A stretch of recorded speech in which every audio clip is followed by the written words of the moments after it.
Last week हमारे एक दर्शक ने हमसे एक सवाल पूछा था कि सर मेरी वाइफ ने मेरे खिलाफ सेक्शन 9 की एप्लीकेशन डाली। सेक्शन 9 यानी जो रेस्ट्रिक्शन ऑफ कॉन्जुगल राइट्स होता है। रेस्ट्रिक्शन ऑफ कॉन्जुगल राइट्स पर उन्होंने एप्लीकेशन डालते हुए बोला कि मुझे मेरे पति के साथ रहने का मौका दिया जाए। वो मेरा दर्शक जो है वो कहते हैं कि मुझे नहीं रहना सर। अब ये सेक्शन 9 क्या होती है सर, हमें इसमें क्या करना चाहिए, कैसे इसमें बचें, तो उन्होंने इस पर मेरे से राय मांगी। मुझे लगा ये बड़ा अच्छा मुद्दा है क्योंकि ये हम आम लोगों से जुड़ा है। अक्सर आप देखते हैं मैट्रिमोनियल के मैटर्स में इस तरह के सेक्शन 9 की एप्लीकेशन डलती रहती है। तो क्या ये वैलिड है, नहीं है सेक्शन 9, कैसे इस तरह की एप्लीकेशन डालनी चाहिए, कैसे इस केस में जीता जाए, तो इस बारे में हमने डिटेल रिसर्च करी है जो आज हम आपको इस वीडियो में बताएंगे। तो चलिए दोस्तों शुरू करते हैं हमारा ये सफर।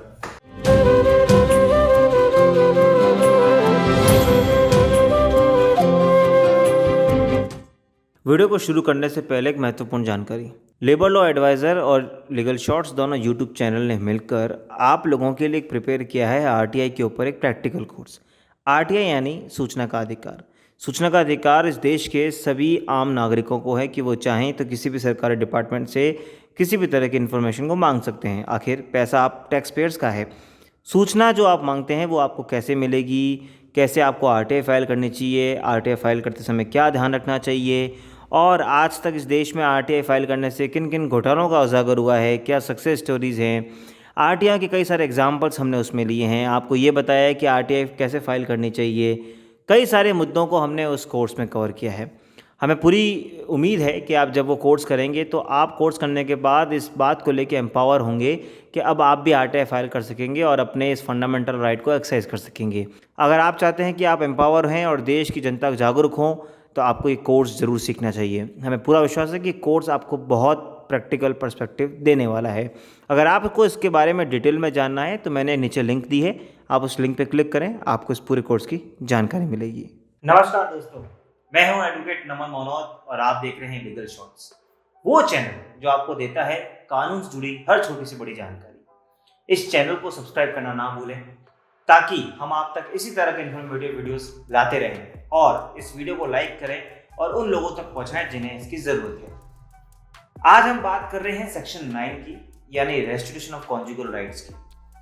बात इसलिए अभी उठ रही है क्योंकि सुप्रीम कोर्ट में एक याचिका फाइल की गई। सुप्रीम कोर्ट में इस मुद्दे को उठाया गया है कि क्या पति और पत्नी को साथ में फोर्सफुली रहने को कह सकते हैं या नहीं। अब सुप्रीम कोर्ट ने इस पे क्या बोला, या ये सुप्रीम कोर्ट में बात आई तो इससे पहले क्या देश की विभिन्न हाईकोर्ट्स में बात गई, क्या उन हाईकोर्ट्स ने क्या बोला, वो भी आज हम जानेंगे। लेकिन मैं आपको थोड़ा सा पीछे लिए चलता हूँ।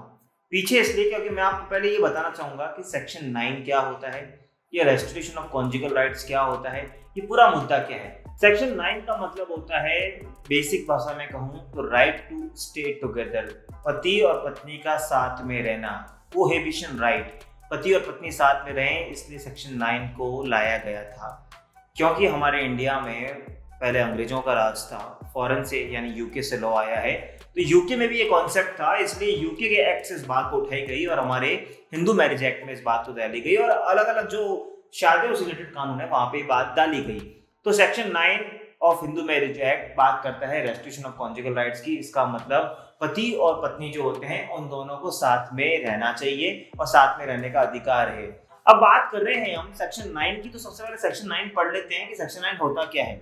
सेक्शन 9 को अगर हम पढ़ें तो सेक्शन 9 एक बात कहता है, व्हेन ईदर द हस्बैंड और the wife has without reasonable excuse withdrawn from the society of other, the aggrieved party may apply by petitioning to the district court for restoration of conjugal rights, and the court, on being satisfied of the truth of the statements made in such petition and that there is no legal ground why the application should not be granted। यानी section 9 का simple भाषा में ये मतलब है कि अगर पति या पत्नी कोर्ट में जाके इस एप्लीकेशन को लगाते हैं कि बिना किसी कारण से, बिना किसी एक्सक्यूज से मेरा जो पार्टनर है वो मेरे से दूर चला गया है, तो कोर्ट को अगर आपकी बात सही लगती है तो कोर्ट इस बात का ऑर्डर करेगा कि यस, आपके पार्टनर को वापस आपके साथ आना पड़ेगा, यानी पति और पत्नी को साथ में रहने का अधिकार होगा। तो बेसिकली यही सेक्शन 9 है, रेस्ट्रिक्शन ऑफ कॉन्जुगल राइट, जहां पे दोनों को आपस में रहने का हक दिया जाता है। यानी अगर कोई पार्टनर दूसरे का हाथ छोड़ के या साथ छोड़ के चला जाए तो उसको वापस लाया जाता है थ्रू कोर्ट के ऑर्डर। अक्सर क्या होता है, प्रैक्टिकल ट्रिक में भी आपको मैं बताऊं तो जो भी पर्सन डिवोर्स फाइल करता है, हमेशा जो ऑपोजिट पार्टी होती है वो सेक्शन 9 फाइल करती है। डिवोर्स होता है सेक्शन 13 में और ये रेस्ट्रिक्शन ऑफ कॉन्जुगल राइट होती है सेक्शन 9 में। तो हमेशा ये दोनों एक साथ फाइल की जाती है ऑपोजिट पार्टी के द्वारा। जनरली फॉर एग्जांपल अगर पत्नी डिवोर्स करना चाहती है, वो सेक्शन 13 फाइल करती है, तो हस्बैंड का पहला जो फाइल होती है एप्लीकेशन वो सेक्शन 9 में होती है कि मुझे मेरी पत्नी के साथ रहने का मौका दिया जाए। तो ये तो होता है सेक्शन 9 जिसके बारे में आज हम बात कर रहे हैं। लेकिन आज का वीडियो सिर्फ सेक्शन 9 को बताना नहीं है। आज का वीडियो इस बात के ऊपर है कि क्या सेक्शन 9 कॉन्स्टिट्यूशनली वैलिड है, यानी भारत के संविधान के हिसाब से है या नहीं है, क्या ये होना चाहिए नहीं होना चाहिए। एंड में मैं आपको इसका एनालिसिस भी दूंगा, लेकिन उससे पहले जान लेते हैं कि इसके ऊपर आज तक भारत में क्या हुआ। सबसे पहले बात होती है आंध्र प्रदेश हाईकोर्ट में। आंध्र प्रदेश हाईकोर्ट में टी सरिता नाम का लैंडमार्क जजमेंट हुआ। उस टी सरिता नाम के लैंडमार्क जजमेंट में आंध्र प्रदेश हाईकोर्ट ने एक बात को बोला कि सेक्शन 9 जो है वो आर्टिकल 14 और आर्टिकल 21 का वायलेशन करता है। वो इसलिए करता है कि आप कैसे किसी भी एक पर्सन को फोर्स कर सकते हो कि आप किसी दूसरे के साथ रहोगे, तो ये वायलेशन माना गया।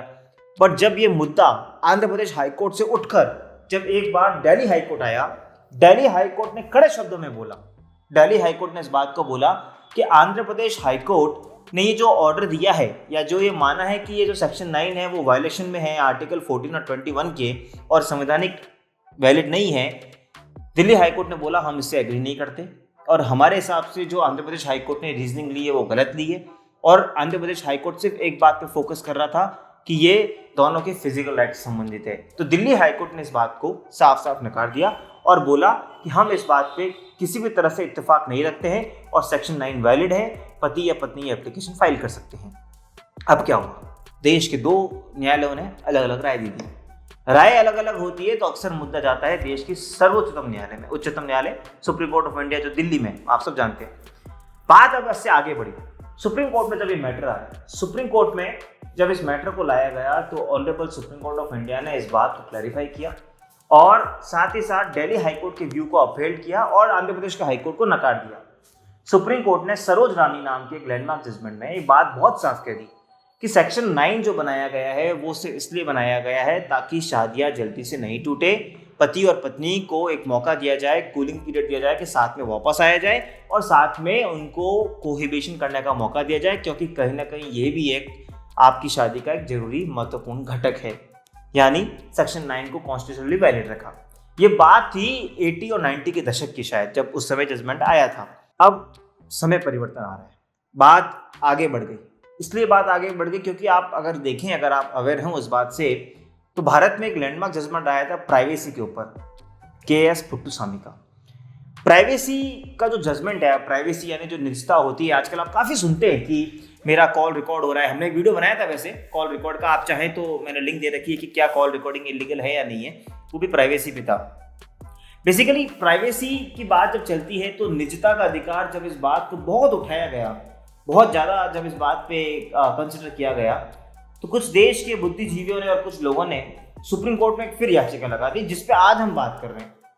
ये लगा दी कि ये जो जजमेंट था ऑनरेबल सुप्रीम कोर्ट का जो सरोज रानी में, वो बहुत पुराना था, अब इसको चेंज करने की ज़रूरत है और वापस सुप्रीम कोर्ट ऑफ इंडिया को इस बारे में सोचने की ज़रूरत है कि क्या संवैधानिक रूप से ये सेक्शन 9 वैलिड है। क्या आप पति या पत्नी को फोर्स कर सकते हो कि आपको उनके साथ रहना पड़ेगा या उनके साथ एक रूम में आना पड़ेगा। अब ये बात सुप्रीम कोर्ट में गई और हवाला इस बात का दिया गया। अब तो ऑनरेबल सुप्रीम कोर्ट भी मानती है कि प्राइवेसी आपका अधिकार है। तो जब इस पिटीशन को फाइल किया गया तो इसी बात का ग्राउंड लिया गया कि एक तरफ तो सुप्रीम कोर्ट कहती है कि प्राइवेसी है, आप जिसके चाहे उसके साथ रहो, आपकी इंडिविजुअल फ्रीडम है, और दूसरी तरफ आप ये कह रहे हो सेक्शन 9 इज वैलिड। इस बात की जो डिक्टोहमी थी, इस बात का जो डिस्प्यूट था, इस बात को लेके गए सुप्रीम कोर्ट में और सुप्रीम कोर्ट ने नोटिस इश्यू कर दी है। अब इसके ऊपर बहस छिड़ी है, इसके ऊपर आगे क्या होता है उसके बारे में हम आपको अपडेट कराएंगे और हाँ, आगे भी हम आपको इसके ऊपर पूरा बताएंगे कि जब जजमेंट आएगा कि सुप्रीम कोर्ट ने क्या हेल्ड किया।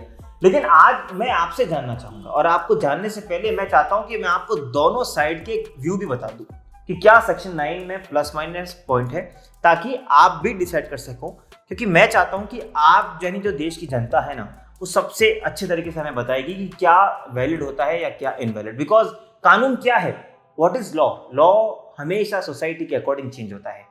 जैसे जैसे सोसाइटी प्रोग्रेस करती है वैसे वैसे लॉ चेंज होता है। Because law is not static, law is dynamic. तो अब हम बात करते हैं उन ग्राउंड्स की जिस पे मैं बात कर रहा था। सबसे पहले तो मैं बात करता हूँ इसके फेवर की कि सेक्शन 9 को क्यों रखा जाना चाहिए। सेक्शन 9 को रखने के पीछे 2-3 आर्ग्यूमेंट्स आते हैं। सबसे पहला तो एक आर्ग्यूमेंट आता है कि आज भी शादियों को, जो शादी होती है, मैरिज होता है, उसको बहुत ही सैक्रोसैंक्ट माना जाता है, बहुत ही पवित्र माना जाता है। इसलिए तो आपको अगर ध्यान हो तो डिवोर्स नाम का कॉन्सेप्ट भारत में था ही नहीं शुरुआत में, ये तो बहुत बाद में लाया गया। बिकॉज हमारे यहाँ माना जाता था कि एक बार शादी हो गई तो 7 जन्मों तक आप पति पत्नी रहेंगे। क्योंकि अगर हमारे यहाँ जो फेरे होते हैं उसमें भी बोलते हैं कि 7 जन्मों तक आपको साथ में रहना है। हालांकि मेरी शादी नहीं हुई है, लेकिन मैंने ऐसा सुना है। तो ये एक बात आती है कि जब पति पत्नी को साथ रहना है तो डिवोर्स की बात क्यों आई। तो जब डिवोर्स की बात आए तो इसको रोकने के लिए इस सेक्शन 9 को डाला गया कि क्या पता एक कूलिंग पीरियड दे दिया जाए और साथ में रहने का एक मौका और दे दिया जाए। अगर पति पत्नी आपसी हो जाती है, ऊंच नीच बातें ऊपर नीचे हो जाती है, थोड़ा रूठ जाते हैं, तो इस रूठने से 2 परिवारों के रिश्ते खत्म हो। परिवार इसलिए क्योंकि 2 शादियां 2 परिवारों के बीच में होती है। 2 शादियां टूट जाए उसको बचाने के लिए एक ये प्रयास डाला गया कि आपको कूलिंग पीरियड दे रहे हैं कि आप वापस साथ में आए, वापस साथ आएंगे, आप थोड़ा सा एक दूसरे को मनाएंगे तो चाहे चीजें सॉल्व हो सके। तो ये पहला रीजन आता है जहां पे उनको लगता है कि सेक्शन 9 प्रॉपर्ली वैलिड है। दूसरी बात, हमेशा से इस बात को आर्गुमेंट लेके आए हैं कि जो सेक्शन 9 है वो आर्टिकल 14 का वायलेशन है। आर्टिकल 14 क्या होता है, अनुच्छेद 14 भारत के संविधान का क्या है वो भी मैं बता देता हूँ। आर्टिकल 14 एक बात कहता है कि कानून के सामने सब इक्वल है। जब ये पिटिशन गई तो इसके बारे में बोला गया कि ऐसा क्यों किसी को आप फोर्स कर रहे हो कि पति को पत्नी के साथ रहना पड़ेगा या पत्नी को पति के साथ रहना पड़ेगा। उन्होंने ये आर्गुमेंट लिया, अक्सर ऐसा केस में पति फोर्स करते हैं पत्नियों को अपने साथ लाने को, जबकि पत्नी का मन नहीं है तो क्या करें। लेकिन इसका एक काउंटर आता है, ये जो सेक्शन 9 है ऐसा नहीं है कि सिर्फ हस्बैंड का है। अगर आप वर्ड्स पढ़ें, मैं आपके लिए वापस वो वर्ड्स पढ़ लेता हूँ। देखिए, सेक्शन 9 शुरू होता है व्हेन ईदर द हस्बैंड और द वाइफ। तो आपको क्या फोकस करना है, ईदर द हस्बैंड और वाइफ, यानी ये एप्लीकेशन कोई भी लगा सकता है। ऐसा नहीं है कि सिर्फ पतियों के लिए या हस्बैंड के लिए है, even wife can move this application. तो पति पत्नी दोनों का बराबर अधिकार है, तो आर्टिकल 14 का वायलेशन तो हो ही नहीं सकता। एक ही आर्गुमेंट वहां से आता है। अब हम बात करते हैं ऑपोजिट व्यू की कि सेक्शन 9 को क्यों हटाया जाना चाहिए। सेक्शन 9 को हटाने के पीछे सबसे पहला एक सवाल उठता है, ये थोड़ा मॉरलिटी पे आता है। लोग ये सवाल करते हैं कि कोर्ट कौन होती है किसी की पर्सनल जिंदगी में इंटरफेयर करने वाली, या किसी को ये बताने वाली कि नहीं तुम दोनों को साथ में रहना जरूरी है। देखिए, शादी आपस में जो इमोशंस होते हैं, जो रिलेशंस होते हैं, अगर वो नहीं बन रहे तो क्या कोर्ट के पास अधिकार है कि उनको फोर्स किया जाए कि तुम दोनों साथ में रहो। तो ये हमेशा से आर्गुमेंट आता है कि नहीं। और दूसरा, अगेन वही आर्टिकल 21 का वायलेशन माना जाता है कि जैसे हर आदमी को अपने जीवन साथी चुनने का अधिकार है, तो उसको ये भी अधिकार होना चाहिए कि क्या वो अपने पति या पत्नी के साथ रहना चाहता है या नहीं, क्योंकि उसके लिए अगर डिवोर्स की भी प्रोसीडिंग्स हो सकती है। तो ये भी आर्गुमेंट आता है जो ये कहता है सेक्शन 9 को हटा दिया जाना चाहिए। और एक जो सबसे इंपॉर्टेंट घटक मुझे लगता है वो ये भी है, सेक्शन 9 को हटाने के लिए जो आर्गुमेंट आता है वो ये है, सेक्शन 9 को फेवर करने वालों ने हमेशा इस आर्गुमेंट को रेज किया है कि ये कूलिंग पीरियड है। लेकिन जो उसको काउंटर करते हैं वो इस बात को कहते हैं कि सेक्शन 9 में एक बात लिखी है कि अगर सेक्शन 9 का ऑर्डर हो गया और आपने इस ऑर्डर को फॉलो नहीं किया तो 1 साल बाद आप डिवोर्स फाइल कर सकते हो। तो वो लोग ये कहते हैं कि जब आप खुद ही ये बात कह रहे हैं कि 1 साल बाद आप डिवोर्स फाइल कर सकते हैं तो ये कूलिंग पीरियड किस बात का रहा। अलग अलग मुद्दे हैं, अलग अलग आर्ग्यूमेंट्स हैं, अलग अलग अपनी बातें हैं। तो जनता की अदालत हमें बताएगी कि क्या हमें इस सेक्शन को रखना चाहिए, नहीं रखना चाहिए। यानी सिंपल भाषा में आप तो ये बताइए दोस्तों हमें कमेंट में जाके, क्या कोर्ट को ये अधिकार होना चाहिए कि वो पति पत्नी को डायरेक्शन दें कि आप साथ रहो? क्या पति या पत्नी के पास ये अधिकार होना चाहिए कि वो कोर्ट में एप्लीकेशन डाल के फोर्स करे दूसरे पार्टनर को साथ रहें? हाँ, नहीं, आप हमें बताएंगे। चैनल को सब्सक्राइब करें ताकि हम आप तक फिर इस तरह के इन्फॉर्मेटिव वीडियोज लाएं। तब तक के लिए जय हिंद, जय भारत।